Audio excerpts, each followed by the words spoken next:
আমরা অনেক খোঁজাখুঁজি করতেছি। ছেলেটি আজকে 13-14 দিন যাবত হারানো গিয়েছে। সে মানসিকভাবে প্রতিবন্ধী। টাঙ্গাইলের ঘাটাইল উপজেলার পার্শি গ্রামের দুই ভাই কামরুল ও সনেট 10 বছর আগে মা মারা যাওয়ার পর বাবা আরেকটি বিয়ে করে অন্যত্র চলে যান। সেই থেকেই মানসিক ভারসাম্যহীন ছোট ভাই সনেটকে সন্তান স্নেহে আগলে রেখেছিলেন বড় ভাই কামরুল। মায়ের আদর আর বাবার ভালোবাসা থেকে বঞ্চিত হয়ে দুই ভাই পরস্পরকে আঁকড়ে দিন পার করছিল। ভালো মন্দ, দুঃখ কষ্ট, অভাব অনটন সবকিছু একসাথে সামলে নিয়েই দিন কাটছিল দুই ভাইয়ের। কিন্তু গত 5 নভেম্বর তাদের জীবনে নেমে আসে অন্ধকার। প্রতিদিনের মতো সকালের খাবার খেয়ে বাড়ি থেকে বের হয় সনেট, তারপর আর ফেরেনি সে। গত 10-12 দিন যাবৎ নিখোঁজ। আমরা অনেক খোঁজাখুঁজি করতেছি, থানায় জিডিও করেছি। অনুরোধ যত তার সম্ভব আমার ভাইকে একটু খুঁজে দেওয়ার চেষ্টা করবেন এবং আপনাদের কাছে অনুরোধ আমার ভাইকে একটু দেখবেন এবং যদি পান তাহলে নিচের এই নাম্বারে যোগাযোগ করবেন। বর্ণ মেডিকেল হল কদমতলীতে। মাত্র 30% টাকায় জমির মালিক হয়ে নতুন বাংলাদেশের গড়ে তোলার স্বপ্ন দেখা বাংলা বসতি।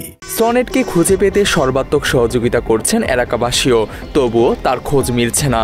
সনেটকে খুঁজে পেতে সকলের সহযোগিতা কামনা করেছেন তারা। ছবিতে যাকে দেখতে পাচ্ছেন সে ছেলেটি আমার ভাগিনা। ছেলেটি আজকে 13-14 দিন যাবত হারানো গিয়েছে। যদি কোনো সহৃদয়বান ব্যক্তি ছেলেটিকে খুঁজে পান আমাদের এই নিচে দেওয়া নাম্বারে যোগাযোগ করার জন্য অনুরোধ করা হচ্ছে। ওনাকে পাওয়ার জন্য আমরা থানায় জিডিও করেছি এবং কি যে স্ক্রিনে নাম্বারটা দেওয়া আছে ওই নাম্বারে দয়া করে আমরা যোগাযোগ করবেন। সে 12 দিন যাবৎ নিখোঁজ। সে মানসিকভাবে প্রতিবন্ধী। আমরা তাকে অনেকভাবে খুঁজছি, অনেক জায়গায় তাকে খুঁজে পাওয়া যায় নাই। তারপরে থানায় একটা ডায়েরিও করা হয়েছে, তারপরে পাই নাই। কোনো সহৃদয়বান ব্যক্তি যদি ওনার সন্ধান দিতে পারে তাহলে নিম্নে একটা নাম্বার দেওয়া আছে, ওইখানে যোগাযোগ করে এসআইডি পাওয়ার জন্য একটু সহযোগিতা করবে। ছোট ভাইকে হারিয়ে বড় ভাই কামরুল এখন পাগলপাড়া প্রায়।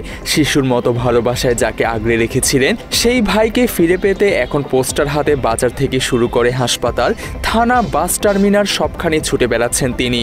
অলিগলি, চায়ের দোকান, পথের মোড় নিজ হাতে লাগাচ্ছেন পোস্টার। সনেট হারিয়ে যাওয়ায় থানায় একটি সাধারণ ডায়েরি করেছে তার বড় ভাই। তাকে খুঁজে পেতে আন্তরিকতার সাথে কাজ করা হচ্ছে বলে জানিয়েছে থানার ভারপ্রাপ্ত কর্মকর্তা। সনেট যে বয়স 35, সে হারিয়ে যায়। সে মানসিক বিকারগ্রস্ত। সে একটু পাগলের মতোই চলাফেরা করত। তো সে 4/11/2025 তারিখ হারিয়ে যাওয়ার পরে, নিখোঁজ হয়ে যাওয়ার পরে আমাদের কাছে 7/11/2025 তারিখ আসে। আমরা একটা নিখোঁজ জিডি করি।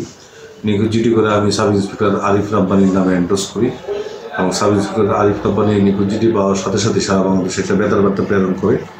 তো তাছাড়াও আরিফ রাব্বানিকে নিয়ে এটা আমি বসে কিছু দিক নির্দেশনা দিয়েছি যাতে করে তাকে ইমিডিয়েট খুঁজে বের করা সম্ভব হয়।